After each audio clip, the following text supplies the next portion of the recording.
Yo, salut tout le monde, ici Akous. Pour cette vidéo, on va partir sur un sacrieur d'Ardecan que j'ai sélectionné exclusivement pour son passif. Donc le passif qui va nous permettre de stacker de la réserve assez simplement à partir du moment où on pourra disposer de notre attaque au corps à corps. En contrepartie, le sort œil tatoué, malgré le fait que je pense que c'est un assez bon sort, ne va pas être joué ici, ça va être une carte morte et vous allez comprendre pourquoi. Donc voici le deck, alors il se base sur un compagnon, c'est Gul'thar. Donc Gul'thar qui coûte 9 de jauge, et l'idée du deck ça va être de le rusher assez rapidement. Alors globalement avec ce deck là on peut l'avoir T4 à coup sûr, mais on peut également l'avoir T3 si jamais la sortie est bonne et si jamais l'adversaire fonce à notre corps à corps. Bon, ça n'arrive pas très souvent, mais c'est à noter. Donc pourquoi j'ai pris Sacrieur pour invoquer Gul'thar rapidement? Parce que Sacrieur dispose de 3 sorts permettant de booster la jauge feu. Donc 3 sorts qui sont douleur, qui permettent d'ajouter un jauge feu quand la cible est huilée. Ensuite du sang dans la bouche qui va permettre de rajouter un jauge feu supplémentaire lorsqu'on va traverser un adversaire. Et enfin du sang sur les mains qui va ajouter un jauge feu par adversaire touché. Donc c'est une zone autour de notre Sacrieur. Et en voyant ces sorts, on remarque qu'il y a 2 sorts qui sont soit chers, soit très chers. Et c'est pourquoi j'ai choisi la d'Ardecan qui va nous permettre de stacker de la réserve assez simplement et pouvoir disposer de ces sorts là.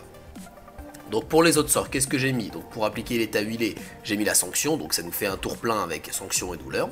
Ensuite j'ai mis l'excitation qui pour un sort sacrieur fait de très bons dégâts, donc 34 dégâts.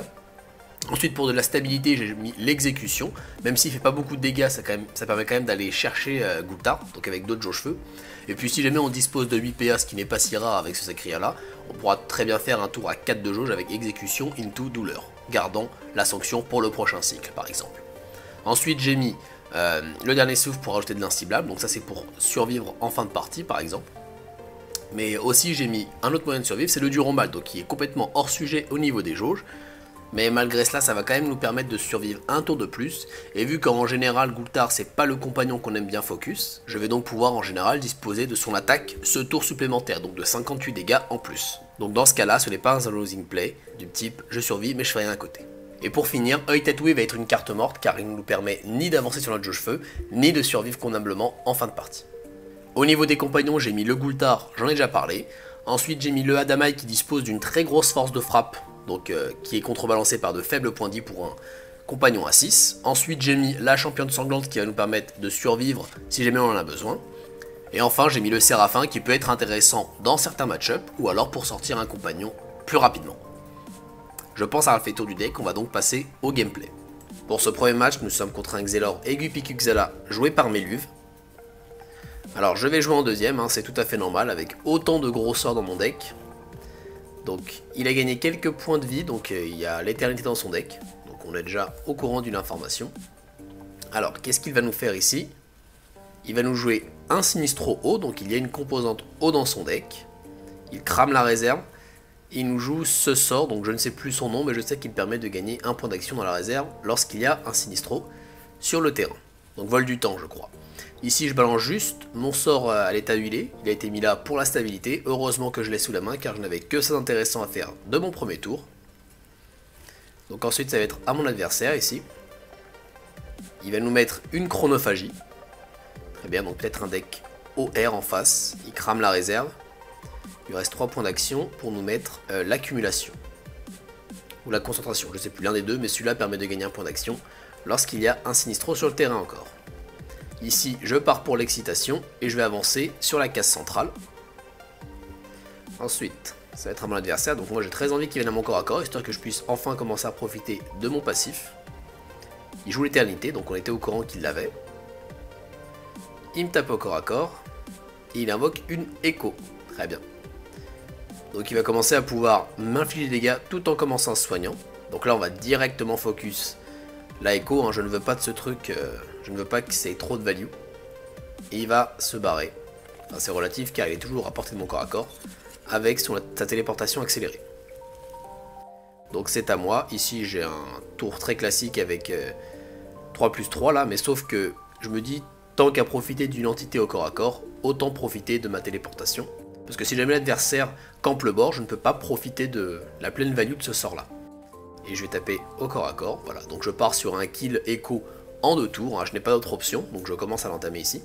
Et en me mettant ici, je mets hors de portée de mon adversaire. Sauf si évidemment il me fait une téléportation. Donc pour le moment il réfléchit, qu'est-ce qu'il va nous faire? il joue un Sinistro R pour piocher et pour augmenter sa réserve. Donc il a deux Sinistros différents dans son deck, un R et un O. Donc ça fait pas mal de points d'appui pour notamment son éternité. Il avance comme ceci. Il nous fait la téléportation courte. Donc il préfère profiter des dégâts de la téléportation courte que des dégâts de son corps à corps. Très bien. Il attaque avec tout le monde. Ensuite, il crame la réserve et il met un Sinistro haut derrière. Donc il lui reste 3 cartes dans sa main. On voit qu'il a chronophagie, donc ça va. Enfin, du moins, on a vu qu'il avait chronophagie. Donc là, c'est parti. J'ai le 9ème point d'action. Il lui reste 33 PV à la Echo, donc c'est tout pile ce qu'il faut pour mourir sur ce sort-là. Donc du sang sur les mains. Et là, je vais pouvoir partir en Gultar. A noter que je viens de faire fuiter une jauge feu, il me semble. Mais bon, c'est pas grave. Au moins, j'ai ramené mon Gultar. Parce qu'il faut savoir que le maximum de jauge, c'est 10. On peut pas aller à 11 de jauge. Et c'est d'ailleurs une des choses qu'il faut prendre en considération quand on joue à un gros compagnon comme Gultar. Donc c'est à mon adversaire ici. Qu'est-ce qu'il va nous proposer? Donc tout d'abord, il nous fait une téléportation courte. Très bien. Ensuite, il va nous invoquer un Yugo. Donc Yugo qui a une très grosse force de frappe. Très bien. Ensuite, il va essayer de fuir. Donc il va commencer à essayer de fuir le corps à corps de mon Gultar, sûrement.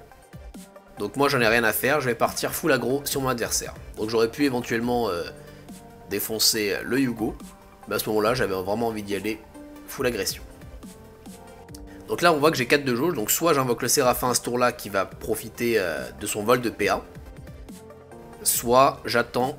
Très bien, donc je vais profiter directement du vol de PA. Parce que j'aurais pu attendre également un tour supplémentaire pour invoquer le Adamai. Étant donné que Adamai inflige quasiment le double des dégâts de Séraphin, bah, j'aurais pas perdu de dégâts au final. Parce que là en 2 tours j'inflige 42 dégâts, avec Adamai j'inflige 40 dégâts, bon, pour 2 dégâts. Là il me joue la chronophagie pour se refaire une main. Il lui reste donc 2 points d'action pour finir son tour. Donc il me tape au corps à corps. Pareil avec le Hugo, donc là on voit que je suis très mal, mais c'était pas grave, j'ai encore quelques moyens de sustain. Donc dans un premier temps je vais le taper au corps à corps. Ensuite je vais faire le dur au mal, donc voilà, j'ai pris l'habitude de faire dur au mal sur l'adversaire, mais maintenant il faut le faire sur nous. Et je tape avec mes 2 compagnons. Donc ça va être autour de mon adversaire ici. Donc prochain tour il va certainement être mort, donc il va falloir trouver une solution pour s'extirper de cette situation. Pour le moment il cherche la solution. Il va commencer par taper notre Gultar. Très bien, donc est-ce qu'il avait besoin de cette attaque au corps à corps? Je ne sais pas. Ici il va s'en aller. Puis mettre un Sinistro R sur un de ses flancs, donc peut-être pour protéger un de ses flancs. Donc très bien. Donc ici, bah, je vais voir pour essayer de fuir, mais en fait non, il y a un létal assez simple à avoir finalement. Il faut juste jouer le sort de Gultar. Voilà ce que je vais faire ici. Puis aller le chercher au corps à corps. Pour ce deuxième match, nous sommes contre un Sacrieur Gantares joué par Remptep. Donc je ne sais pas si je le prononce correctement. Donc en face Gantares, on espère que ce soit une version agressive qui vienne nous rush rapidement au corps à corps, histoire que l'on puisse disposer de notre passif le plus rapidement possible. Ici, il va juste nous jouer une excitation et terminer son tour. Alors moi, j'ai l'excitation, je vais directement la balancer aussi. J'aurais pu commencer par le sort à l'état huilé, mais étant donné qu'il a été ajouté là que pour la stabilité, je préfère quand même balancer 34 dégâts que 21 dégâts. Même si en soi, l'état huilé m'intéresse. Bon, alors ici, il va nous mettre l'état huilé, qui va certainement comboter avec l'autre sort à 3. Donc il se met hors de portée de notre corps à corps, et bien non. Donc il n'avait pas une très bonne sortie apparemment. Donc il a pu faire un tour qu'à un seul de génération de jauge eau et 3 PA. Enfin génération de jauge feu, pardon. Du coup là il prend déjà un léger retard. Donc là je balance mon autre sort à 2 jauge feu pour avancer sur mon Gultar. Alors ici, qu'est-ce qu'il va nous proposer? Très bien, donc il avait pioché ensuite, malheureusement. Il lui reste donc 3 PA pour terminer son tour. Et il ne termine pas son tour, malheureusement. Donc là il prend beaucoup de retard. Donc peut-être qu'il y a beaucoup de gros sorts dans son deck. Je ne sais pas. Mais il y a un truc qui apparemment ne va pas très bien. Donc là je vais juste me balancer l'été inciblable. Ben, je me dis que ça va peut-être l'embêter. Alors qu'est-ce qu'il va nous faire ici? Et on voit que je ne m'avance pas. Je ne veux pas non plus donner l'initiative du corps à corps. Parce que ça frappe assez mal hein, ce truc là en face. Donc j'ai pas envie qu'il gagne à l'agression. Donc l'inciblable qui a l'air de le faire réfléchir. Donc là, il met la championne sanglante au loin. Enfin, la championne périmée, pardon. Et il se met son inciblable. Donc il avait une très bonne option contre l'inciblable. Et là, c'est moi qui suis bien embêté. Mais heureusement pour moi, il a joué la championne périmée. Donc je vais pouvoir passer outre cet état inciblable. D'ailleurs, état inciblable qui a une très bonne value en général quand on est seul sur le terrain. Parce que là, je peux quand même avancer sur mes jauges. Et là, je vais décider de ne pas partir sur mon Goultard. Parce que je ne veux pas laisser la championne périmée en vie. Parce que vu qu'il m'a fait 2 tours à 3 PA, je soupçonne un éventuel du sang dans la bouche dans la main de cet adversaire. Et je ne veux pas qu'il puisse le jouer. Voire éventuellement une épée. Et je ne veux pas qu'il puisse les jouer grâce à la championne sanglante. Championne périmée, décidément. Donc là, il me fait un combo à 4+2. Avec la punition et le sort à 2. Donc ça permet en même temps de stacker un point de réserve. Enfin, dans sa réserve. Alors ici... Ici, je vais sans doute partir sur du sang dans la bouche. Voilà. Et là, maintenant, avec le recul, parce que je pense que je ne vais rien jouer ici, je pense que j'aurais dû mettre le Séraphin parce que le fait d'enlever ce point d'action, ça a l'air de lui verrouiller pas mal de sorts. Donc là, j'aurais dû balancer le Séraphin. Malheureusement, je n'y ai pas pensé. Ici, j'avais très envie de rush mon Goultard. Et là, voilà, il crame direct la réserve. Donc 7 points d'action. Et donc, il va me jouer... l'épée, donc l'âme tatouée. Donc c'est un des sorts à cette PA qu'il avait en main mais qu'il ne pouvait pas jouer avant. D'où ses premiers tours assez faibles finalement. Alors ici, il va nous taper au corps à corps. Puis il va nous invoquer ce compagnon pour nous taper encore au corps à corps. Donc ce compagnon qu'on veut directement défoncer, hein, sinon il va générer trop de jauge-feu.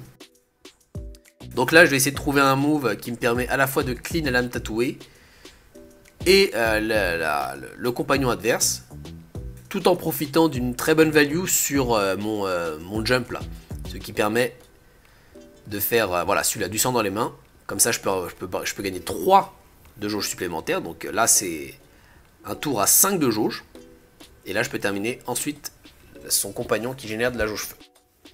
Donc là j'ai pris un gros avantage sur ce coup là, donc ça rattrape le fait de ne pas invoquer le Séraphin je pense.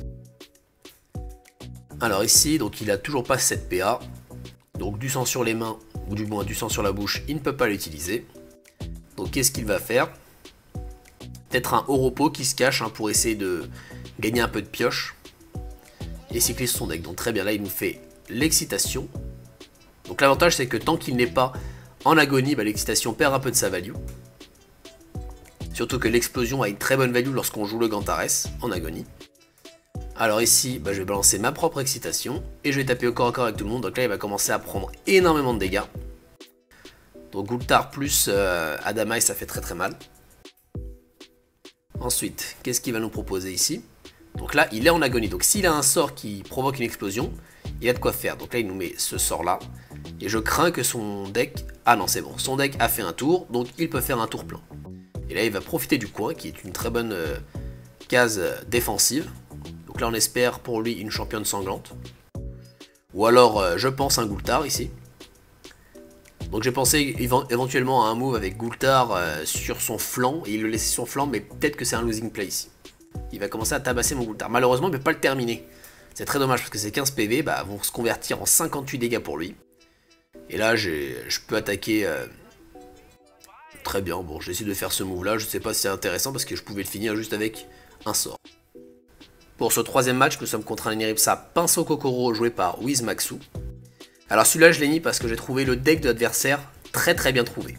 Bon, c'est pas lui qui l'avait trouvé apparemment, mais je trouve que c'est vraiment très bien vu. Donc je vous laisse voir ça. Donc pour l'instant, il nous met juste un sort de soin, donc il ne profite d'aucune value sur les soins, mais il se gagne un point d'action dans la réserve. Donc ici, je vais balancer les doubles sorts pour me faire 3 de jauge feu. Alors ensuite, qu'est-ce qu'il va nous proposer ici? Il se met le soin purifiant. Et ensuite, donc il s'est mis le soin apaisant. Donc l'animation ne se joue pas parce que c'est un... Il y a un effet rembobinage, mais bon. Et là, il nous met un Baron Sramdi qu'il laisse ici. Très bien. Donc là, j'avance avec l'excitation. Je prends donc la case centrale, évidemment. Pour couvrir un maximum de terrain. Donc lui, il va se mettre dans un coin. Il enlève un éventuel état. Bon, il n'avait pas d'état, donc moi ça me va. Mais au moins, il peut se soigner et avancer sur sa jauge haut. Donc là, il les place comme ça. Donc là, moi, j'ai directement piffé ce qui allait se passer. il va jouer... En fait, ce qu'il a dans la main, c'est sûrement le sort de téléportation. C'est pour ça qu'il laisse son Baron Sramdi. Donc là, apparemment, je suis en mode what the fuck, donc ce n'est pas du tout le cas, donc j'ai très bien anticipé la chose. Mais je cherchais juste un move pour faire en sorte de ne pas être trop loin. Malheureusement, je n'ai pas trouvé grand chose ici. Bon, je vais taper mon adversaire, donc je sais que prochain tour, il va pouvoir virer son Baron Sramdi et partir à l'autre bout de la map. Donc ce qui est déjà un très bon move, je trouve. Enfin, du moins, pas un très bon move, mais une très bonne idée dans le deck building. Surtout que Baron Sramdi, c'est pas un truc qu'on a envie de focus. Donc ça fait un très bon appui pour faire ce genre de move. Donc là, je vais avancer comme ceci. Je vais continuer à focus mon adversaire. Je me dis que Baron Sramdi, c'est pas super intéressant de l'invoquer. De le focus, pardon. Après le combat, je pense que éventuellement si, ça aurait pu aider, mais bon. Donc je vous laisse regarder. Là, il crame la réserve, il est déjà à 12 hein, grâce au passif et grâce au soin apaisant. Et donc il peut m'invoquer directement un Rufus le sensuel. Et il va commencer à focus mon Goul'thar. Et en plus, il met un bump. Donc il a quand même pas mal d'entités sur le terrain. Donc c'est très bien. Ici, mon Goul'thar, si je le perds, je perds une énorme force de frappe dans mon deck. Donc ça va être relativement compliqué. Et ici, je ne peux pas profiter de mon corps à corps. Donc mon adversaire qui reste loin, ça va sans doute être une des raisons pour lesquelles il reste loin, parce que je ne peux pas profiter de mon corps à corps, donc pas de mon passif. Et un sort comme du sang sur les mains, si je profite pas de mon passif, c'est compliqué à lancer. Alors ici, je tape avec le corps à corps de mon Goul'thar, et je vais juste faire le sort de Goul'thar, je n'ai que ça à faire pour pouvoir profiter de jauge, malheureusement. Et donc ici, je fais fuiter un point d'action, mais je n'avais que ça à faire ici. Alors ensuite, il continue à défoncer mon Goul'thar. En plus, il se soigne grâce au Rufus. Et il va me balancer une grande fiole de frayeur pour m'écarter encore du terrain. Donc c'est très bien vu. Alors ici, je vais taper avec mon Goul'thar. Je vais consommer l'état huilé avant d'utiliser un autre état huilé. Malheureusement, je n'ai pas assez de jauge pour invoquer mon Adama. Ici, il m'aura fait beaucoup de bien. Donc c'est encore au tour de mon adversaire. Il va finir par détruire mon Goul'thar, malheureusement. Voilà. Là, il se met le soin apaisant, sûrement suivi le soin purifiant suivi du soin apaisant. Et en plus, il nous joue ce sort qui permet aussi de se soigner. Très bien. Donc c'est vraiment un deck full soin. Plus le bouclier du bump, qui en plus lui permet de cycler un petit peu sur son deck. Alors ici, le problème c'est que le bouclier, moi ça va me mettre très mal parce que j'ai beaucoup de gros sorts en fait. Et le combo à 3+3, je l'ai utilisé au tour précédent. Donc ici, son bouclier qui va avoir une très bonne value. Donc là, je réfléchis à un autre move parce que j'ai pas envie de perdre 34 dégâts comme ça. Donc ici, je vais partir sur le Baron Sramdi. Parce que si jamais je continue à avancer vers mon adversaire, non seulement je lui fais pas beaucoup de dégâts, mais en plus, si je commençais à invoquer un compagnon là où il est, là, tous ses compagnons l'auraient éclaté derrière. Donc je me dis, je vais prendre un peu de recul. Voilà. Parce qu'à tous les coups, si je balance mon Adamaï, soit il va se faire défoncer, soit mon adversaire va partir à l'autre bout de la map. Donc j'ai envie de détruire son point d'appui. Je ne veux pas qu'il puisse partir à l'autre bout de la map. Ici, vu que je suis la seule entité sur le terrain, le dernier souffle a beaucoup de value. Bon, même si c'est un ennemi Kokoro, donc il va... Enfin, que son deck est construit de telle sorte à toujours se soigner, donc il a toujours des options contre l'inciblable. Et ici, il crame son sort de téléportation, donc là c'est une très bonne nouvelle pour nous. Maintenant qu'il a cramé son sort de téléportation, on va pouvoir lui foncer dessus, on s'en fiche qu'il puisse partir à l'autre bout de la map. Donc il se place comme ceci pour couvrir du terrain. Ici je vais cramer mon sort ici, donc là je ne perds que 21 dégâts, donc là je l'accepte. Ensuite je vais invoquer le Adamaï, puis le Séraphin, et je vais continuer l'agression sur lui en espérant que cela suffise, parce que là maintenant je n'ai plus d'armes. Là le seul truc qui va me rester c'est la championne sanglante, donc c'est pas le truc qui est utile pour finir les adversaires. Mais ici je balance tout ce que j'ai, donc là il va me faire la grande fiole de frayeur qui permet de cycler sur son deck et en plus d'écarter mon Adamaï. Donc en fonction de son placement, il va pouvoir éviter ou non son corps à corps. Il part sur mon Séraphin, donc il élimine petit à petit mes compagnons, donc c'est ce qu'il faut faire. Voilà, je perds 21 dégâts par tour. Alors ici, je pourrais avoir un très bon du sang, et je crois que je vais utiliser. Non, j'aurais pu avoir un très bon du sang sur les mains, mais je vais pas le faire. Parce que de toute façon, mes jauges ne me servent quasiment plus à rien, donc là, je vais vraiment le rusher à fond. Voilà. Là, j'aurais pu invoquer la championne sanglante aussi pour faire quelques petits dégâts supplémentaires. Bon. Ensuite, ça va être à mon adversaire. Donc, qu'est-ce qu'il va nous proposer ici? Donc, pour l'instant, il réfléchit. Donc, on voit qu'il a plus beaucoup de points de vie, hein, 70. Bon, 88 grâce au Rufus. Il va encercler mon Adamaï. Il va se soigner. Il y aurait 5 points d'action pour finir son tour, voire 6 si jamais il crame la réserve. Il joue le bouclier, donc en plus il se protège. Et là il joue la Echo. Et là mon Adamaï est bloqué, je ne peux pas profiter de son corps à corps. Je n'ai aucun moyen de le bouger. Donc là je vais juste comprendre que je n'ai plus de ressources tout simplement. Donc l'adversaire a réussi à travers son deck Ultra Control à épuiser mes ressources, donc c'est vraiment très bien vu. D'ailleurs je salue l'originalité de son deck, qui lui a permis d'épuiser nos ressources tout en conservant les siennes grâce au fait que Rufus et le Baron Sramdi peuvent être ramenés indéfiniment tout au long de la partie. On va s'arrêter là, si ça vous a plu n'hésitez pas à liker, à vous abonner, bonne journée, bonne soirée, c'était Akous, ciao.